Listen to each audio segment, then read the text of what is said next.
एक बार फिर से आपका मोस्ट इंपोर्टेंट क्वेश्चंस की इस वीडियो में बहुत बहुत स्वागत है। देखिए आज हम बात करने वाले हैं for BSc third semester second year organic chemistry के मोस्ट इंपोर्टेंट क्वेश्चंस के बारे में। तो सिलेबस को समझने में ज़्यादा समय नहीं लेंगे, स्टार्ट करते हैं डायरेक्ट सेक्शन 1 से। तो सेक्शन 1 के मोस्ट इंपोर्टेंट क्वेश्चंस को समझें उससे पहले समझ लेते हैं इसके 2 चैप्टर कौन कौन से हैं। सबसे पहले आता है अल्कोहल्स, फिर आता है एक्सपर्ट्स। तो बात करते हैं क्वेश्चन नंबर फर्स्ट की, explain the relative acidity of primary secondary and tertiary alcohols. तो ये काफ़ी इजी क्वेश्चन है। देखिए ये आया था महर्षि दयानंद यूनिवर्सिटी के 2019 के एग्जाम में, इंदिरा गांधी यूनिवर्सिटी के 2019 के एग्जाम में, और इसके साथ ही सीबीएलयू जो यूनिवर्सिटी उसके भी 2019 के एग्जाम में। तो देखिए इसमें क्या होता है कि जो आर ग्रुप प्रेजेंट होते हैं, जैसे कि प्राइमरी में 1 आर ग्रुप होता है, सेकेंडरी में 2 होते हैं और टर्सरी में 3 होते हैं। तो आर ग्रुप क्या करता है, पॉजिटिव आई इफेक्ट शो करता है। पॉजिटिव आई इफेक्ट से आप समझ सकते हैं कि इलेक्ट्रॉन डोनेटिंग इफेक्ट। तो इसके अंतर्गत अगर हम बात करें सबसे ज़्यादा एसिडिक कौन सा जो अल्कोहल होगा, तो वो होगा प्राइमरी, फिर होगा सेकेंडरी, फिर होगा टर्सरी, कुछ इस तरीके से, ठीक है। और यहाँ से एक और क्वेश्चन पूछा जा सकता है, जैसे कि why are alcohols weaker acid than water. तो ये केवल अल्काइल जो ग्रुप होता है आर ग्रुप उसी की वजह से होता है, क्योंकि वो क्या करता है, पॉजिटिव इफेक्ट शो करता है। तो इस तरीके से आप इसको कर लेंगे, क्योंकि ये 12th लेवल तक का क्वेश्चन होता है। फिर बात करते हैं क्वेश्चन नंबर सेकंड की, मैकेनिज्म ऑफ पिनाकोल पिनाकोलिन अरेंजमेंट, या इसको रिएक्शन भी आप बोल सकते हैं। तो ये मोस्ट इंपॉर्टेंट रिएक्शन है, इसको आप मोस्ट इंपॉर्टेंट की कैटेगरी में शामिल कर दें। ये तो आपको किसी भी हाल में नहीं छोड़नी है। तो देखिए काफ़ी सिंपल है ये कब कब आई है उसके बारे में आप जान लीजिए। महर्षि दयानंद यूनिवर्सिटी 2019 में आई, 18 में आई, 17 में आई और फिर 16 में भी, मतलब कि लगातार 4 वर्ष आई है ये। और बात करते हैं क्वेश्चन नंबर 3 के बारे में, explain 2 method of preparation of alcohols. Alcohols को बनाने के लिए सिंपली 4 से 5 मेथड हमें गिवन होते हैं, तो उनमें से कोई भी 2 मेथड यहाँ पर पूछे गए हैं। ये क्वेश्चन आया था आईजीओ 2019 में, कोई भी 2 मेथड आप लिख दीजिए जो भी आपको आते हैं। और एमडीओ 2018 में कुछ इस तरीके से पूछा गया था कि बाई एल्डिहाइड और एस्टर से बताइए किस तरीके से हम प्रिपरेशन कर सकते हैं अल्कोहल्स की। फिर मोस्ट इंपॉर्टेंट की लिस्ट में 4th क्वेश्चन आता है हमारा, differentiate between primary secondary and tertiary alcohols by Lucas test. Lucas test के थ्रू हमें ये डिफरेंशिएट करना है कि प्राइमरी सेकेंडरी और टर्सरी अल्कोहल्स में क्या डिफरेंस होता है। यह था एमडीओ 2017 के अंतर्गत, आईजीओ 2018 के अंतर्गत। इसके अलावा और भी 2 से 3 क्वेश्चन बन जाते हैं यहाँ से, जो कि विभिन्न प्रकार की रिएक्शंस हो सकती हैं। अब हम डायरेक्ट बात करते हैं सेक्शन बी की। इसके अंतर्गत हमारे पास यूनिट आती है फिनोल्स। तो सबसे पहला मोस्ट इंपोर्टेंट क्वेश्चन आप मान के चलिए इसको, why phenols are more acidic than alcohols. तो ये क्वेश्चन 12th लेवल पर भी काफ़ी इंपोर्टेंट क्वेश्चंस में आता है। बात करते हैं कब कभी आया, एमडीओ 2019 के अंतर्गत आया, एमडीओ 2018 के अंतर्गत आया, इसके साथ ही एमडीओ 2016 के अंतर्गत आया, फिर आता है ये आईजीओ 2019 में। देखिए बात करते हैं, इसको आप 2 तरीके से कर सकते हैं, रेजोनेंस स्ट्रक्चर की सहायता से भी आप शो कर सकते हैं, या फिर आप 1 से 2 रिएक्शन की सहायता से NOH के साथ रिएक्शन करवा के भी शो कर सकते हैं। फिर बात करते हैं सेकंड की, डिस्क्राइब विद मैकेनिज्म। ये कुछ रिएक्शंस हैं, इनका मैकेनिज्म पूछ लिया जाता है 2 से 3 मार्क्स में। सबसे पहली रिएक्शन फेरिस रीअरेंजमेंट रिएक्शन, ये आई थी महर्षि दयानंद यूनिवर्सिटी के 2019 के एग्जाम में, 2018 के एंड 2017 के।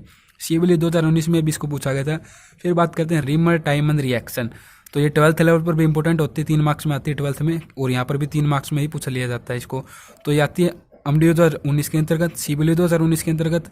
और फिर बात करते हैं यहाँ से, एमडीओ 2014 में भी आई, 16 में भी आई, 17 में भी आई, एंड इसके साथ 18 में भी आई, और 19 में आपको पता ही है, और 21 में भी आ सकती है।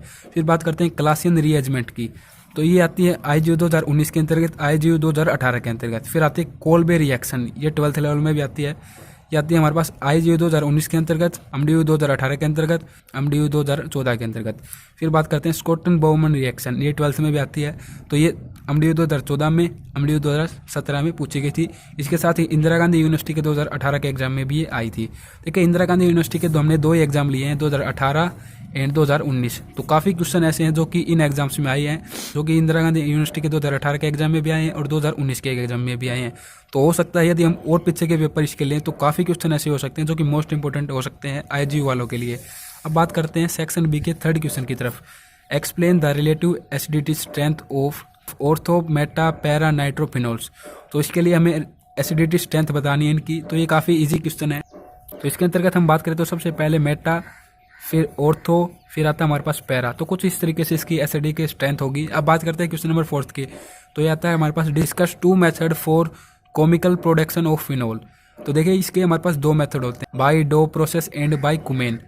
डो को आप जानते हैं कि ये एक यूएसए की कंपनी थी। तो देखिए इसमें क्या करते हैं हम, 2 से 3 तरीके से इस क्वेश्चन को पूछा जा सकता है। एक तो ये तरीका होगा, फिर एक तरीका ये, और कुछ इस तरीके से आपको ये नाम दे दे, मतलब कि एक तरीके से रिएक्टेंट के रूप में आपको ये दे दे और प्रोडक्ट आपसे पूछ ले, तो इस तरीके से भी पूछ लिया जाता है। अब बात करते हैं, ये तरीका आया था एमडीओ 2018 के अंतर्गत, ये आया था एमडीओ 2019 में, और ये तो आते रहते हैं 2016 में, 2017 में, 2019 में, फिर कुमीन के लिए 2016, 17, 18, 19 सभी में एमडीयू में। ठीक है, तो इस तरीके से आप कर लेंगे इसको, काफ़ी इजी है ये। क्लोरोबेंजन के साथ हम 10% सोडियम लेते हैं, उसके साथ ये रिएक्शन करवाते हैं डो प्रोसेस के लिए। और बाकी आप कुमेन के लिए आपको पता ही है। फिर बात करते हैं सेक्शन सी की, तो इसके अंतर्गत हमारे पास यूनिट आती है अल्ट्रावायलेट अब्जॉर्प्शन स्पेक्ट्रोस्कोपी। अब बात करते हैं इसके मोस्ट इंपॉर्टेंट क्वेश्चंस के बारे में। तो सबसे पहले तो एक डिफरेंस से इसमें पूछ लिया जाता है, वो आता है हमारे पास क्रोमोफोरस एंड एक्सोकोरम्स के बीच में। तो ये देखो, इसकी डेफिनेशन भी आ सकती है अलग अलग डेफिनेशन, मतलब डिफाइन पूछ ले इसकी। डिफाइन पूछा भी गया था सीबीडीयू 2019 में। फिर बात करते हैं एमडीयू 2017 के एग्जाम में, और आईजीयू 2019 के एग्जाम में ये पूछा गया था ऑक्सोक्रोम्स के लिए। क्रोमोप्रोस के लिए पूछा गया था एमडीयू 2019 के एग्जाम में, एमडीयू 2017 के एग्जाम में, इसके साथ ही एमडीयू 2018 में भी। सेकंड इस मतलब कि डेफिनेशन के रूप में आपसे ये पूछ लिया जाता है, जैसे कि 1 मार्क्स में ये 1 मार्क्स में, तो टोटल 2 मार्क्स में हो जाएगा। और ठीक इसी तरीके से ये भी 1 मार्क्स में, ये भी 1 मार्क्स में, 2 मार्क्स, तो इस तरीके से 4 मार्क्स का क्वेश्चन भी बना दिया जाता है। इतना रेड शिफ्ट ब्लू शिफ्ट, इनके बारे में आप कंसेप्ट है, इसको आप समझिए।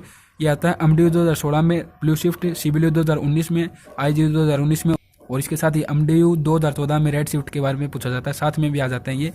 फिर बात करते हैं बियर लैबर्ट लॉ, तो ये काफ़ी इंपॉर्टेंट होने वाला है। ये 2014 में भी आया था एमडीयू के, 2015 में भी, 2018 में भी। इसके साथ ही ये आईजीयू 2019 में एंड सीबीडीयू 2019 में पूछा गया था। फिर आता है मोलर अब्जॉर्बिलिटी, तो ये देखो ये पूछा गया था एमडीयू 2016 के अंतर्गत, 15 के अंतर्गत, एमडीयू 2019 के अंतर्गत, और खाली लैबरेट ला करके भी आया था ये एमडीयू 2014 के एग्जाम में। फिर बात करते हैं सेकंड मोस्ट इंपॉर्टेंट क्वेश्चन की सेक्शन के अंतर्गत, explain the various type of electronic transition ultraviolet spectroscopy. तो ये एमडीयू 2019, सीबीडीयू 2019, एमडीयू 2018, आईजीयू 2019, तो काफ़ी इंपॉर्टेंट क्वेश्चन हो जाता है ये। फिर बात करते हैं question number 3, effect of solvent in electronic transition, तो ये आईजीयू 2019 के एग्जाम में पूछा गया था। फिर बात करते हैं नेक्स्ट सेक्शन की, तो नेक्स्ट हमारे पास रहता है सेक्शन नंबर डी, जिसके अंतर्गत हमारे पास यूनिट आती है carboxylic acid and acid derivative. तो मोस्ट इंपॉर्टेंट क्वेश्चन की लिस्ट में पहला क्वेश्चन हमारे पास आता है एल वुजर्ड जिल्काइनेशन रिएक्शन। तो इसको कुछ इस तरीके से भी लिखा जा सकता है, एच विजर्ड रिएक्शन। तो यह आई थी एमडीयू 2019 में, एमडीयू 2018 में। इसके साथ ही बात करते हैं हुड्स डिकर, जो कि 12th क्लास में भी आती है। तो ये एमडीयू 2017 में, एमडीयू 2018 में, इसके साथ ही आईजीयू 2019 में पूछा गया था। कोलबेज इलेक्ट्रोलाइट रिएक्शन, ये भी 12th लेवल में आती है। तो देखो ये पूछा गया था एमडीयू 2019 में एंड आईजीयू 2019 में। अब बात करते हैं मैकेनिज्म की, इनका मैकेनिज्म पूछ लिया जाता है, 1 से 2 टर्म आप देख लेना इनको। फिर बात आती है कन्वर्ट इनटू, मतलब कन्वर्ट करके इनको, ये जो एसिडिक करैक्टर है इनको कन्वर्ट करना होता है, जैसे कि फिनोल को एसिटोफिनोल में, फिनोइक को लैक्टिक एसिड में, तो इसको आप कर लेना।